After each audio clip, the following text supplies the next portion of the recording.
Hey guys, welcome back. This is part 2 of my video on Spider-Man Maximum Carnage.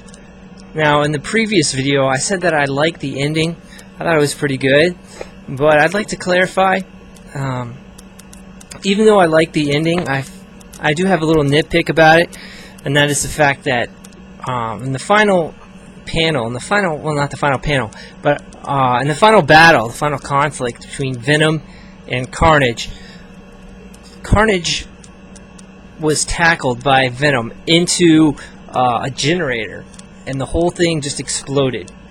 Alright, now after that, Spider-Man and Black Cat came over and they found the body of Cassidy without the symbiote. So the blast was enough to pretty much wipe out the symbiote or knock Carnage unconscious.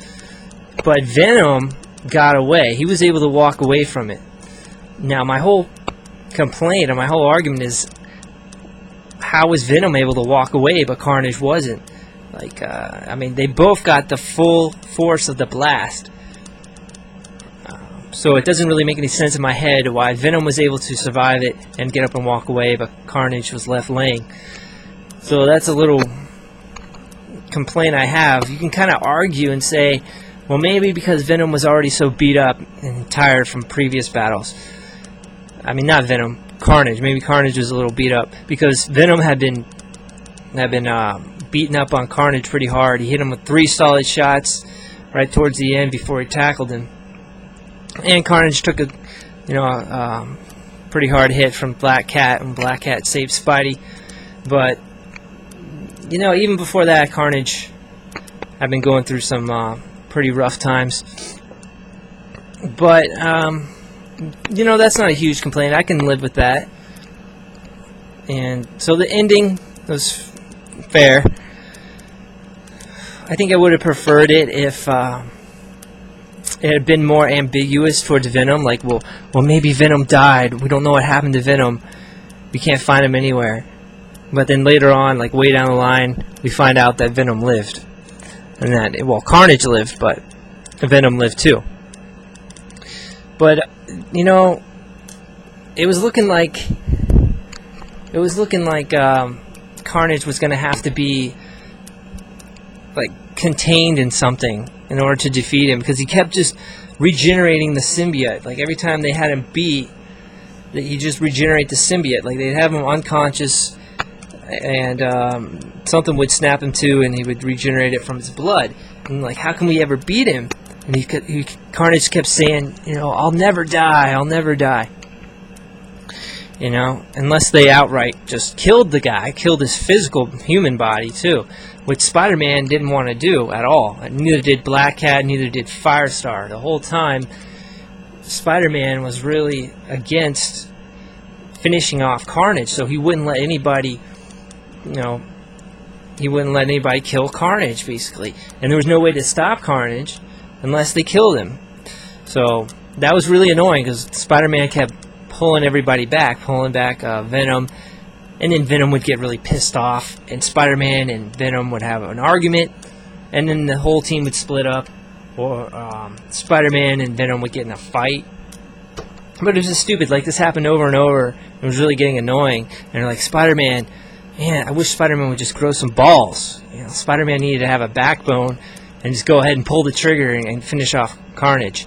But the whole like moral quandary in this storyline is that, like I said in the first video, it was all about how far do you go as a hero before you become like a villain. How far do you go to defeat evil? Do you allow evil to take over you? Is it okay to kill somebody that's evil to save a bunch of other people? And that's really what they were going for, but I don't think they pulled it off too well, because there were a lot of mixed messages, and they kind of played with the theme of inner conflict and family turmoil, struggling from within a team or a group, and there were kind of plot points about putting aside personal differences to work together and overcome, and for the greater good, that sort of thing. But those didn't go over really that well. Oh, a big point that I didn't like about this story. Okay, you have all these great superheroes working together. Captain America, Iron Fist, at one point Black Cat, Morbius, Nightwatch, but they left. They had to drop out because they got beat up. And then you had Deathlock, Deathlock and Captain America. I already said him. But you had all of them, and then you had Cloak and Dagger. And Dagger came back to life, but she wasn't able to defeat Shriek. And the whole problem really was that Shriek was projecting this mental, this psychological influence on people, and everyone in New York was rioting and raging because it brought out like the evil in people. And that's where Spider-Man was having like a moral conflict. But anyway, in the end, it wasn't the group of superheroes that were able to defeat the villains. It wasn't their physical strength or physical power that were able to overcome them. They only beat them with this machine, a gun that they built. Like, it came out of nowhere. Literally, they pulled this thing out of their ass. I mean, a couple pages back, and the heroes were missing. They were gone. It was just Spider-Man to fend for himself. And then, like, literally 2 pages later, they have this gun, this machine that does this, shoots this beam of light, this energy ray, and supposedly this energy ray that combines the power of Iron Fist and Dagger, and it brings out the good inside people. It was really weird, and they were able to build this machine in like literally 5 minutes. It didn't show who built it or how it was built, and barely explained the thing, but that's what defeated the villains, not the heroes. This stupid gun thing. And I thought that was really lame, so that sucked. I wish that it was just a team of heroes beating them.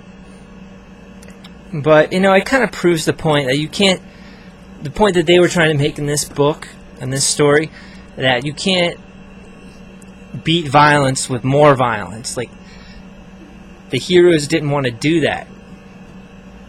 You can only overcome violence and hatred with peace and love, and that was the whole point. So that makes sense, and that was well done, but I still don't like the idea that they had to defeat the villains using this machine. Alright, so that point aside, what else can we talk about here?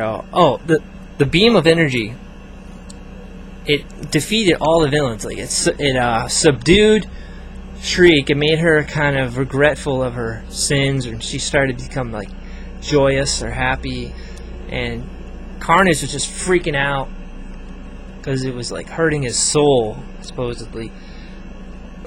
Excuse me. And Carry On, the guy with the virus, he got completely cured.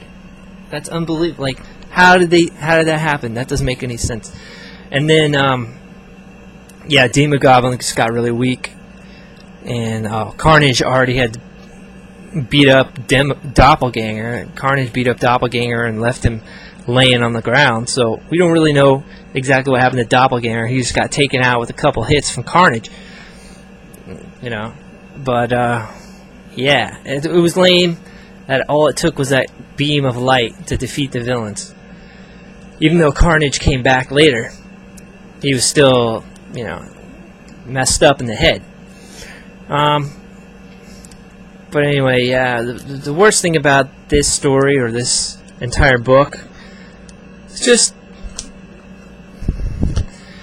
it was really a mess. It was pretty cluttered, scattered all over the place with the ideas and stories and characters that come in and come out. And then everything that was going on with Mary Jane and Peter, it really doesn't amount to much. It's not that significant. So if I have to give the Maximum Carnage Saga a score or a grade, I'm going to give it a grade and say C minus, C plus, barely. Yeah, we'll go with that. C plus. It's a comic book story. What can I say? It has a lot of violence in it, and heroes versus villains. That's basically it. With a little tiny bit of story. Alright, so I hope you enjoyed this review. Make sure you comment and